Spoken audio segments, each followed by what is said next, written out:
Shanti.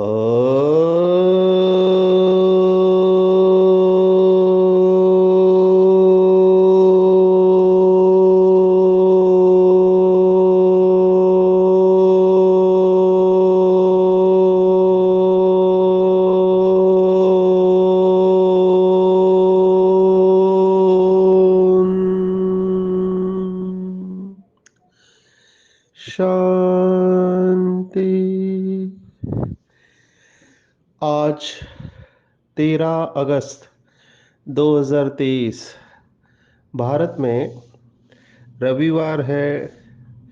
Today is 13 August 2023 and it's Sunday in Bharat. आज की मुरली का जादुई रहस्य स्वयं को प्रेरणा देने के लिए Magical secrets of today's Murli for motivating the self। आज की रविवार की मुरली अव्यक्त महावाक्य है। डायमंड जुबली चालू होने के पहले बाबा ने ये लगातार 2 पवित्रता के ऊपर मुरलियाँ चलाई है। जो भी बाबा के बच्चे पवित्रता के फाउंडेशन को पक्का करना चाहते हैं वो पवित्रता की सभी मुरलियों को स्टडी करेंगे। बाबा ने संपूर्ण पवित्रता की व्याख्या दी हुई है अनेक मुरलियों में। उसमें से आज की एक मुरली है। जो भी भाई बहन स्ट्रगल कर रहे हैं पवित्रता के लिए उनको आज की मुरली को बार बार स्टडी करना चाहिए। बाबा एक प्रिंसिपल यूज करता है, ज्ञान का सागर है तो अविनाशी सर्जन भी है, बीमारी भी बताता है और इलाज भी बताता है और हिम्मत भी देता है, शक्ति भी देता है। आज की मुरली में बाबा ने वही प्रिंसिपल बताया है जो भगवत गीता के 18वें अध्याय में आया हुआ है। हम सब उसे जानते हैं, बहुत बार हमने देखा है। 18वां अध्याय 18 chapter of Bhagavad Gita verse number 73 73वां श्लोक है नष्टो मोहा स्मृतिर्लब्धा। उसमें 2 शब्द है, एक नष्टो मोहा है और दूसरा है स्मृति स्वरूप। तो दोनों शब्द बहुत इंपॉर्टेंट है। जैसे बाबा ने कई बार कहा हुआ है कि बच्चे पवित्र बनो, योगी बनो। तो पवित्र बनेंगे तो योगी बनेंगे और योगी बनेंगे तो पवित्र बनेंगे। Both feed on each other, दोनों का आपस में कनेक्शन है। ऐसे ही नष्टो मोहा होंगे तो स्मृति स्वरूप होंगे या स्मृति स्वरूप होंगे तो नष्टो मोहा होंगे। ये दोनों बातें हैं। ये दोनों प्रिंसिपल कैसे काम करते हैं इसको थोड़ा अच्छी तरह से समझेंगे। कई लोगों को छोड़ने के संस्कार स्ट्रांग होते हैं। 4 प्रकार के लोग होते हैं भगवत गीता के अनुसार, जिसको हमने अंग्रेजी में देखा head, heart, hands and heels. तो हेड माना दिमाग से चलने वाले, हार्ट माना दिल से चलने वाले, हैंड्स माना कर्मयोगी और हील्स माना, heel is the symbol of walking away from the situation. माना पैरों के द्वारा हम परिस्थिति से दूर चले जाते हैं, निवृत्त हो जाते हैं। तो ये 4 मार्ग है। एक जिसको ज्ञान योग कहा, दिमाग से चलने वाले, दूसरा भक्ति योग, दिल से चलने वाले, तीसरा कर्म योग, हाथों से काम करने वाले, और चौथा परिस्थिति से निकल जाना, ये संन्यास संन्यास योग वाले। तो आपको चेक करना चाहिए कि आपके अंदर कौन सी डोमिनेंट पर्सनालिटी है। मेरी पर्सनालिटी कौन सी है? तो जैसे मैं अपने को चेक करता हूं, मेरा खुद का संस्कार है, वॉक अवे का संस्कार है। माना मुझे परिस्थिति से निकल जाना अच्छा लगता है, मैं वहां रुकूंगा नहीं। कई लोग मुझे मिलने की कोशिश करते हैं पर मैं अवॉइड करता हूं।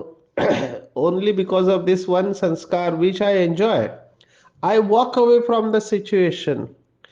तो ये प्रिंसिपल को आपको यूज करना है, ये आपकी स्ट्रेंथ हो सकती है। अब ये कैसे संस्कार बनते हैं, तो बाबा ने कहा संस्कार बनाने से बनते हैं। किसी बात का आप अभ्यास करोगे लंबे समय तक तो वो आपका संस्कार बन जाता है। तो मैंने नोटिस किया बचपन से अकेला रहना, किसी के साथ मिलना जुलना नहीं अच्छा लगता था, तो मुझे उसमें खुशी आने लगी। मुझे याद है आज भी, मैं जब मुंबई में थाने में रहता था, वहाँ एक जंगल है। तो जंगल में मैं चला जाता था, सुबह जाता था, शाम तक मैं ऊपर पहाड़ी पर बैठा रहता था, क्योंकि उधर कोई जाता नहीं है ना, उस पहाड़ी पर कोई रहता है, जंगल है चारों तरफ। तो वहां अकेला बैठा रहता था, नेचर का आवाज सुनता था, पंछियों का आवाज, हवा चल रही है, एब्सोल्यूट साइलेंस था। तो ऐसा स्थान अभी भी अच्छा लगता है। तो ये जो संस्कार वाले लोग होते हैं, इनको कहते हैं छोड़ने वाले। छोड़ने वाले। और दूसरी तरफ दूसरे लोग होते हैं जिनको लोग अच्छे लगते हैं, लोगों से मिलना अच्छा लगता है, बातें करना अच्छा लगता है। जितना ज्यादा लोग होंगे उतना ये एंजॉय करते हैं।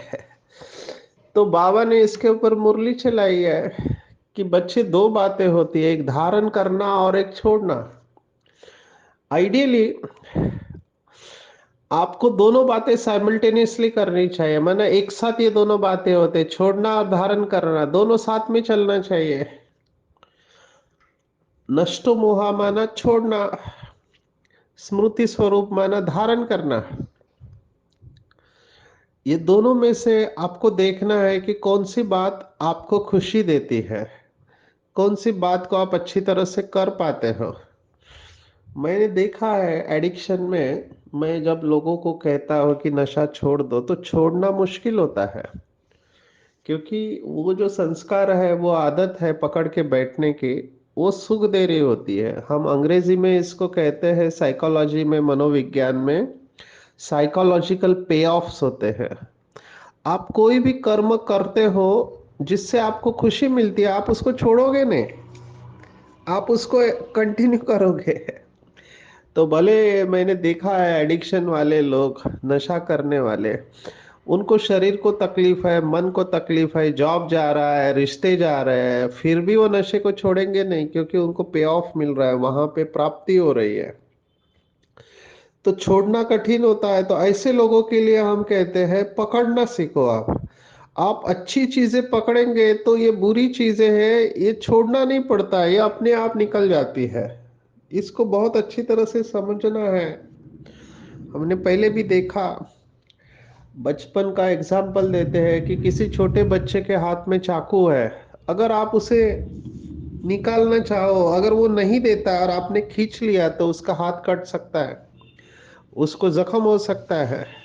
तो उस बच्चे के हाथ से चाकू निकालना है तो आप क्या करोगे, क्योंकि बच्चे को चाकू के साथ अच्छा लग रहा है। तो होशियार माँ बाप होते हैं, वो बच्चे को खिलौना देते हैं या चॉकलेट देते हैं। तो जैसे ही बच्चे को अच्छी चीज मिलती है, वो चाकू खींचना नहीं पड़ता है, वो छोड़ देता है।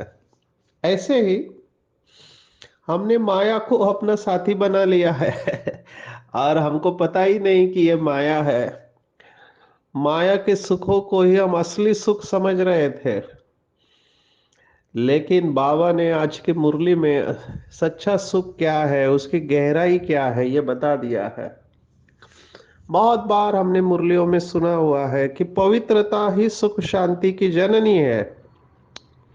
जहां पवित्रता है वहां सुख शांति ऑटोमेटिकली है। और रिट्रोस्पेक्टिवली हम कहते हैं कि जहां सुख शांति नहीं है, इसका मतलब पवित्रता की कमी है। तो बाबा ने आज बताया कि पूरी मुरली एक वाक्य में, आज की मुरली के टाइटल में ही आ गया है कि प्यूरिटी की रूहानी पर्सनालिटी की स्मृति स्वरूप द्वारा माया जीत बनो। स्मृति स्वरूप बनने को बाबा ने कहा हुआ है। अब स्मृति स्वरूप कैसे बनेंगे? भक्ति मार्ग का शब्द है सिमरण करना। तो वो ऊपर वाले का नाम लेते हैं भक्ति मार्ग में। और सभी धर्मों में, फिर वो मुस्लिम हो, क्रिश्चियन हो या फिर हिंदू हो, ऊपर वाले का नाम लेते, राम राम राम राम कहते हैं, या अल्लाह का नाम लेते हैं, या जीसस क्राइस्ट का नाम लेते हैं, जिसको भी वो भगवान समझते हैं उसका नाम लेते रहते हैं।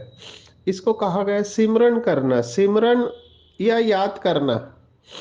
लेकिन बाबा कहता है स्मृति स्वरूप बनना है। हमने तीन शब्द देखे, एक याद करना, एक योग लगाना, और एक है तपस्या। याद, योग और तपस्या, ये तीनों शब्द है, तीनों की डिग्री में फर्क है। याद माना साधारण याद कि शिव बाबा बिंदी है, मैं भी बिंदी हूँ, शिव बाबा परम धाम में रहता है, मैं इस साकार दुनिया में हूँ। ये आपकी याद है कि आप चलते फिरते ये याद रखते हो कि मैं ईश्वरीय संतान हूँ, आदि अनादि पवित्र हूँ, साधारण याद हो गए। फिर आप बैठ के बाबा को याद करते हैं और आप मन और बुद्धि से यात्रा करते हैं, अपने स्थूल शरीर के भान से डिटैच होके परम धाम की ओर आप यात्रा करते हो। परम धाम में मन और बुद्धि को स्थिर करने की कोशिश करते हो, तो आप योग लगाने की कोशिश करते हैं। और जब हमारा योग लग जाता है, माना हम शरीर से डिटैच हो जाते हैं, पूरी तरह से एकाग्र हो जाते हैं, मन और बुद्धि परम धाम में स्थित हो जाती है, तब बहुत सारे भाई बहनों ने यह अनुभव किया है कि तप रहे हैं ऐसा अनुभव होता है। ये तपना जो है, इसको साधना कहा गया। तपना माना, तप वैसे संस्कृत शब्द है, तप और ताप ये दो शब्द है संस्कृत के। ताप, आप अगर हर एक भाषा की सुंदरता देखो, महाराष्ट्र में मराठी में ताप बुखार को कहते हैं, और तपस्या में तपना होता है, माना आप गर्मी पैदा करते हैं अपने अंदर, योग की गर्मी, जिसको संस्कृत में शब्द है योगाग्नि। योग से अग्नि उत्पन्न होती है आपके अंदर। बाबा ने बहुत बार ये शब्द इस्तेमाल किया है कि योग अग्नि से विकर्म विनाश होते हैं। भगवत गीता का शब्द है ज्ञानाग्नि। भगवत गीता ने योगाग्नि शब्द इस्तेमाल नहीं किया है, भगवत गीता ने ज्ञानाग्नि दग्ध सर्व कर्माणि ऐसे कहा हुआ है। माना ज्ञान की अग्नि आपके अंदर प्रज्वलित होती है, तब आपके सभी कर्म दग्ध होते हैं, माना जलकर खाक हो जाते हैं, जिससे आप दुखी हो। लेकिन बाबा ने कहा ज्ञान से अग्नि नहीं, योग को अग्नि कहते हैं, तो योगाग्नि। फिर बाबा ने उसकी भी इंटेंसिटी बढ़ा के आखिर एक शब्द इस्तेमाल किया, जिसको कहते हैं ज्वाला रूप अवस्था। तो जब हम ज्वाला, अभी आप देखो इसमें भी इंटेंसिटी है। एक होती है चिंगारी, चिंगारी से आग लगती है और फिर वो ज्वाला बन जाती है। चिंगारी से ज्योति बनती है, ज्योति से ज्वाला, ज्योति बने ज्वाला, और ज्वाला बहुत विशाल होती है, इसमें सब कुछ भस्म हो जाता है। बाबा ने बहुत बार मुरलियों में कहा है, कई बच्चे मुरली सुनते हैं, योग करते हैं, लेकिन रावण अभी तक मरा हुआ नहीं है, रावण केवल मूर्छित हुआ है। मूर्छित माना बेहोश हुआ है, और समय समय पर रावण जागृत होते रहता है। बाबा ने बहुत मजे की बात कही मुरली में, जो पुराने हैं वो जानते हैं। बाबा ने कहा कि कुत्ते को निकाला तो बिल्ली आ जाती है, बिल्ली को निकाला तो चूहा आ जाता है, माना किसी न किसी रूप में माया वार करती ही रहती है। क्यों? क्योंकि रावण मरा नहीं है, मूर्छित हुआ है। और यही बाबा कह रहा है कि उसको पूरा भस्म करना है। भस्म कब होगा? तो ज्वाला रूप अवस्था में होगा। तो ये अब हमको चेक करना चाहिए। आज की मुरली में बाबा इसी के ऊपर ध्यान दे रहा है, हमारा खींचवा रहा है कि स्मृति स्वरूप जब आप हो जाते हैं तो स्मृति से समर्थी आती है। मुझे बहुत सारे भाई बहने कैजुअली बोलते हैं हम रोज समान का अभ्यास करते हैं, योग करते हैं, लेकिन जैसे अवस्था होनी चाहिए वैसे होती नहीं है। समझता सब कुछ है लेकिन अवस्था नहीं बनती। इसका कारण क्या? क्योंकि दो शब्द है, बाबा ने भी ये दो शब्द मुरली में बताया हुआ है। बाबा ने कहा रिवाइज एंड रियलाइज। ज्यादातर बच्चे क्या करते, रिवाइज करते रहते, जो कि अच्छी बात है। दुनियावी बातें बुद्धि में डालने के बजाय, दुनिया का कचरा बुद्धि में डालने के बजाय कि अगले साल में कौन सी पार्टी चुनकर आएगी, कौन प्राइम मिनिस्टर बनेगा, ये सब बातें कचरा है जिसके साथ आपका कोई कनेक्शन नहीं है, न रखना चाहिए ऐसे मुझे लगता है। हम फायर ब्रिगेड है, हमारा काम है आग लगी है पानी डालना, ना कि आग को बढ़ाना। ये सब होने वाला है तो हमारे बुद्धि में हम बातें शिव बाबा की रिवाइज करते हैं, अच्छी बात है, लेकिन उसके आगे की स्टेज है रिवाइज के बाद रियलाइज होना चाहिए, जिसको बाबा ने बहुत बार कहा है, अनुभव की अथॉरिटी। तो जैसे ही हमने संकल्प किया कि मैं परम पवित्र आत्मा हूं, मेरे रोम रोम से पवित्रता के प्रकंपन प्रवाहित हो रहे हैं, मेरा पूरा कमरा पवित्रता की शक्ति से भरपूर हो गया है, जिसके ऊपर भी मेरी दृष्टि पड़ती है वो इस पवित्रता का अनुभव करता है। ये जब हम अनुभव करेंगे तब आपको पता चलेगा कि आप उस अवस्था में स्थित हो गए। अभी स्थित नहीं हो रहे, अभी केवल दिमाग के स्तर पर इन पॉइंट्स को रिपीट किया जा रहा है। कई लोग समान का भी अभ्यास ऐसे ही करते हैं, मंत्र की तरह समान दोहराते रहते हैं, लेकिन बुद्धि उस थॉट्स को स्वीकार नहीं करती। तो बाबा आज कह रहे हैं स्वरूप बनो बच्चे, और आपकी पर्सनालिटी विश्व में नंबर वन पर्सनालिटी है। और बाबा पूरा कन्विंस करा रहा है क्यों नंबर वन है, हमारी जैसी पर्सनालिटी किसी की हो नहीं सकती। दुनिया में अनेक पर्सनालिटी वाले लोग हैं, एक डायरी होती है जिसमें हु इज हु की लिस्ट होती है, सबसे फेमस कौन है। अभी आजकल माया की दुनिया है तो मिस वर्ल्ड या मिसेस वर्ल्ड भी आ गया है, मिस्टर यूनिवर्स। तो ये भाई और बहनों की पर्सनालिटी की कॉन्टेस्ट होती है इंटरनेशनल लेवल पर, और उसमें जीतते हैं तो कहते हैं ये सबसे खूबसूरत या सबसे शक्तिशाली व्यक्ति है। तो ये भी पर्सनालिटी होती है किसी के अंदर। बाबा ने कहा कि पोजीशन की पर्सनालिटी होती है, जैसे कोई अभी वर्ल्ड बैंक है, पूरे विश्व का बैंक है जो गरीब देशों को फंड देती है, तो इनकी भी पोजीशन है। बड़े बड़े संस्थाओं के डायरेक्टर होते हैं, ये बहुत बड़ी पोजीशन है। कोई प्रेसिडेंट प्राइम मिनिस्टर होता है, उसकी भी बड़ी पोस्ट होती है। तो ये पोजीशन की पर्सनालिटी है। किसी की रिकॉर्ड होती है किसी के नाम पर, है ना, गिनेस रिकॉर्ड, और आजकल पता नहीं कितने सारे रिकॉर्ड आ गए हैं। तो उनकी भी पर्सनालिटी है, लेकिन बाबा कह रहा है इन सबसे भी ऊंची पर्सनालिटी है प्यूरिटी की पर्सनालिटी। शिव भगवान वाच, बाबा कहता है जितना जितना जो प्योर होते हैं, पवित्र होते हैं, उनकी पर्सनालिटी न सिर्फ दिखाई देती है लेकिन अनुभव होती है।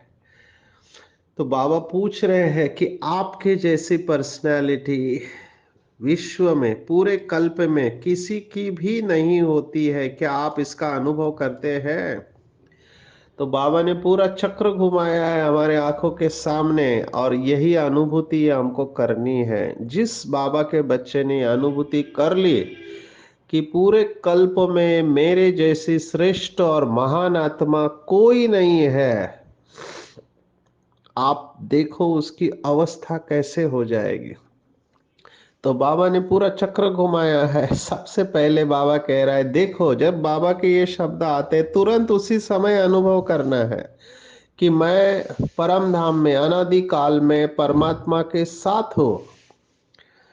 जैसे परमात्मा की चमक है वैसे मेरी भी चमक है, बाकी आत्माओं की इतनी चमक नहीं है। तो अनादि काल में मेरे जैसे खूबसूरत कोई भी आत्मा नहीं है, तो मेरा पार्ट विशेष है।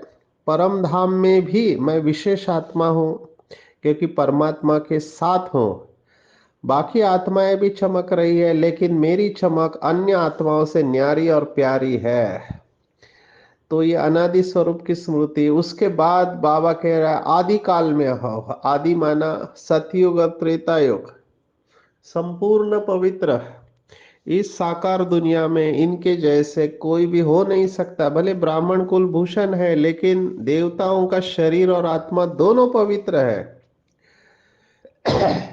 तो आदि काल में अगर देखेंगे कि हमारे जैसे संपूर्ण पवित्र कोई नहीं है। इतने हम हो हाईएस्ट प्यूरिटी की स्टेज में जाते हैं कि हमारे जैसी पूजा किसी भी धर्मात्मा, महात्मा, नेता या पर्सनालिटी वालों की हो नहीं सकती है।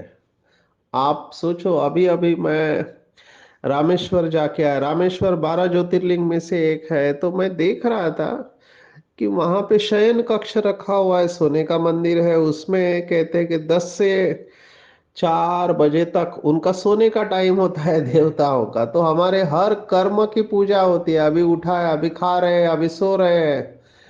तो बाबा ने ये मुरली में कहा है कि जो हर कर्म बाबा की याद में करते हैं, उनके हर कर्म की पूजा होती है। जैसे ब्रह्मा बाप को दादिया देखते थे कि बाबा अभी क्या कर रहे हैं, तो बाबा लेटर लिख रहे हैं। बाबा सो रहे तो कैसे सो रहे हैं, चल रहे तो कैसे चल रहे हैं। तो ये विशेष आत्मा के लक्षण है, प्यूरिटी की पर्सनालिटी। तो प्यूरिटी जितनी हमारे अंदर ज्यादा होगी, उतनी हमारी विधि पूर्वक पूजा होगी। हमारे जैसी पूजा और किसी भी आत्माओं की नहीं होती है। जितने भी मंदिर है, आप जैसे मंदिर में जाते हो, मैं आज ये अनुभव किया कि कितने भक्त बेचारे हाथ जोड़ के खड़े हैं। उनको पता ही नहीं। मुझे बहुत रहम आ रहा था कि बाबा इनकी सभी मंगल मनोकामनाएं पूर्ण कर दो। मैं इष्ट देव के समान में उधर स्थित हो गया मंदिर में। तो लास्ट जन्म में भी अगर आप देखो तो भी हम सर्वश्रेष्ठ है। बीच में मध्य काल में देखो तो हमारे जैसे मंदिर किसी के नहीं है, किसी के भी नहीं है। नामी ग्रामी मंदिरों में देवताओं के मंदिर है, और पूजा करने के लिए भी पवित्रता को फॉलो करना पड़ता है। ऐसा वैसा कोई पूजा कर नहीं सकता है। और भक्ति मार्ग में बाबा ने बहुत अच्छी बात आज कही कि जो फेमस होते हैं उनका किताबों में नाम आता है, लेकिन हमारा नाम कहाँ आता है, तो शास्त्रों में आता है। और वो शास्त्रों को भी सिर पे उठा कर चलते हैं, उनको साधारण बुक की तरह नहीं रखते हैं। शास्त्रों की भी पूजा होती है, जिसमें हमारा नाम आया है उनको भी विधि पूर्वक शास्त्र संभालते हैं। तो चेक करो कि इतनी मैं महान आत्मा हूं, पूरे कल्प में सर्वश्रेष्ठ आत्मा हूं। इस स्वमान में स्थित हो जाएंगे कि मैं हीरो एक्टर हूं। मेरे जैसा हीरो एक्टर पूरे कल्प में कोई नहीं है। तो जैसे ही ये स्मृति स्मृति में आ जाएगा और स्मृति स्वरूप हो जाएंगे, तो बाबा ने कहा जहां स्मृति है वहां समर्थि है। शक्ति अपने आप आ जाती है कि मैंने कल्प कल्प माया के ऊपर विजय प्राप्त की है। मैं कल्प कल्प का विजयी रतन हूँ, माया जीत प्रकृति जीत आत्मा हूँ। और ये कैसे होगा जब मेरी बुद्धि इस बात को स्वीकार करेगी कि मैं वही आत्मा हूँ। बाबा ने अभी तो ये 95 की मुरली है, अभी इसको भी काफी साल हो गए। बाबा ने उस समय कहा था कि अभी टाइम ही नहीं है कि आप कहो कि माया आई और फिर मैंने उसको पर विजय प्राप्त किया। नहीं, माया आई और भगाया, ये नहीं होना चाहिए। बार बार माया आती है और फिर आप भागते हैं। भगाने में आपका बहुत एनर्जी जाता है। अभी सीधा सीधा सदा माया जीत, आए और भगाए, ये तो दूर की बात हो गई। बाबा ने स्पष्ट कहा कि आपको माया आने के बाद फिर आप उसके साथ स्ट्रगल कर रहे हो, फाइट कर रहे हो, और फिर आप विजयी बन रहे हो, ये नहीं चलेगा। माया सदा के लिए आपसे विदाई ले। और माया भी चाहती है कि बहुत हो गई, माया भी अभी विदाई लेना चाहती है। एक मुरली में बाबा ने कहा था कि माया आपको हार खिलाने के लिए नहीं आ रही है, लेकिन हार पहनाने के लिए आ रहे कि हे माया जीत, मैं तुम्हें हार पहनाने के लिए आए हूं। तो माया जीत बनने का अभ्यास रूहानी पर्सनालिटी को स्मृति में स्वरूप में रख के करना है। जितनी जिसकी ऊंची पर्सनालिटी होगी, बाबा ने कहा रॉयल पर्सनालिटी वालों की आंख कभी भी कहीं पर भी डूबती नहीं है, जाएगी नहीं कि ये ऐसा करता है या ऐसा है। मैं क्यों नहीं कर सकता या कर सकता हूँ, कर सकती हूँ। बाबा ने कहा ये साधारण आत्माओं के लक्षण हैं। जो रॉयल होते हैं, सर्व प्राप्तियों से संपन्न होते हैं, माना स्वभाव, संस्कार, संबंध, संपर्क में संपन्न, भरपूर, उनकी आंख कहीं भी जाएगी नहीं। आंख दूसरों के तरफ तब जाती है जब अपने में अप्राप्ति का अनुभव करते हैं। अंडरलाइन है इस बात को। मैंने देखा है बहुत सारे भाई बहने अपनी अवस्था खराब करते हैं क्योंकि दूसरों को देखते रहते हैं, दूसरों के साथ तुलना करते रहते हैं। जबकि हमको खुद को देखना है। अंतर्मुखता का गुण माना खुद को देखना, खुद को चेक करना और खुद को चेंज करना। तो सर्व प्राप्ति संपन्न, प्राप्तियों में खोए रहेंगे, दूसरों को देखने में अपनी टाइम वेस्ट नहीं करेंगे, थोड़ा पवित्रता की गहराई में जाएंगे। बाबा ने कहा पवित्रता माना दुनिया में समझते हैं कि ब्रह्मचारी रहना माना पवित्रता है, लेकिन बाबा ने जो गहराई बताई वो बहुत डीप है। बाबा ने कहा केवल ब्रह्मचारी नहीं लेकिन ब्रह्मचारी, मतलब स्वच्छता और सत्यता। इसकी बहुत बहुत गहराई है, समय कम पड़ेगा। बाबा ने कहा अभी एक एक पॉइंट को अगर मैं खोलूं तो भी टाइम बहुत जाएगा। सारे दिन में चेक करना है, उठना, बैठते समय, बोलते समय, सेवा करने में, चाहे स्थूल सेवा की, सूक्ष्म सेवा की। बाबा ने कहा अगर वो विधि पूर्वक नहीं हुई, जरा भी अंतर रह गया तो स्वच्छता अर्थात पवित्रता नहीं। आप चेक करो, चेक करो, जब मैं संदली पर बैठता हूं मेरा बैठने का तरीका विधि पूर्वक है? आप क्लास में बैठते हो, आपका क्लास में बैठने का तरीका विधि पूर्वक है? जब आप बातें करते हो क्या आप रॉयली बात करते हो? क्या बोलने के लिए बोलते हो? जोर से बोलना या हंसना ये भी अपवित्रता में आता है। बाबा ने एक मुरली में कहा था आपने कोई भी सेवा की, स्थूल किया व सूक्ष्म किया, अगर उसमें मैंपन का भाव आ गया या अपेक्षाएं आ गई या स्वार्थ आ गया तो भी अपवित्रता हो गई। किसी भी प्रकार का व्यर्थ संकल्प चलाना या चलाने के निमित्त बनना, बाबा ने कहा यह अपवित्रता है। तो पवित्रता की गहराई में जाए। आज दिन भर में चेक करेंगे कि किसी को दुख नहीं दिया, इसमें तो पास है, लेकिन सुख कितनों को दिया मर्यादा में रहते समय, टाइम कितना वेस्ट किया। अगर परसेंटेज भी हो गई पवित्रता में तो बाबा ने कहा 16 कला के बजाय 15.5, 15 या 14 कला में चले जाएंगे। बाबा ने आज पवित्रता की गहराई बताई है कि अपवित्रता माना किसको दुख देना या पाप कर्म करना नहीं है, लेकिन स्वयं में सत्यता, स्वच्छता, विधि पूर्वक अनुभव करते हो तो ही पवित्रता है। कई लोग कहते हैं कि मेरा भाव नहीं था, मुख से निकल गया। आप बुरा मत मानना, मेरा भाव नहीं था। तो बाबा ने कहा ये मालिक नहीं है। मालिक कभी ऐसे नहीं बोलेगा। मोटे रूप से चेकिंग नहीं होना चाहिए क्योंकि मोटा धनुष्य होता है और मुरली एकदम हल्की होती है, इसलिए धनुष्य को उठाओ फिर निशाना लगाओ, तीर मारो, इसलिए वो त्रेता में चले जाते हैं। बाबा ने कहा सूर्यवंशी माना नाचो गाओ हंसो खेलो, एकदम हल्के होने चाहिए, जरा भी कोई सूक्ष्म में भी पाप कर्म नहीं होना चाहिए। और उसका सॉल्यूशन बाबा ने दिया कि हर वक्त जब भी टाइम मिले बीच बीच में एक एक सेकंड निकालते रहो। ये मुझे बहुत अच्छा लगता है। जितना बिजी हो बीच में एक सेकंड, पानी पी रहे हैं, चाय पी रहे हैं, खाना खा रहे हैं, एक सेकंड भी निकाल के डिटैच हो जाओ। और जितना ये अभ्यास होगा वो लास्ट में नंबर इससे ही ले लेगा, क्योंकि अचानक के पेपर में नहीं तो पास नहीं हो पाएंगे। विशेष बाबा ने कहा कि आप अपने तख्त पर बैठकर ऑर्डर करो कि मैं अकाल तख्त नशीन, जो परमात्मा दिल तख्त नशीन आत्मा हूं।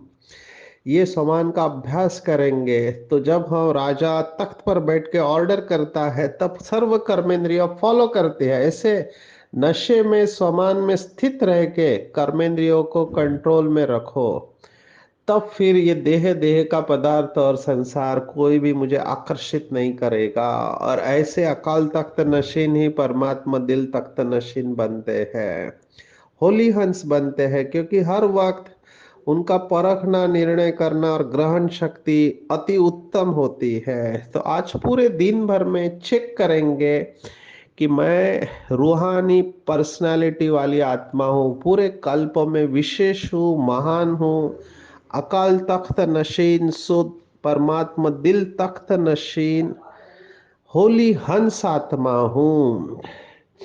और बीच बीच में जब भी समय मिलेंगे अशरीरी अवस्था का अनुभव करेंगे। मैं कल्प कल्प की माया जीत, प्रकृति जीत और कर्मेंद्रिय जीत आत्मा हूँ। अच्छा, ओम शांति।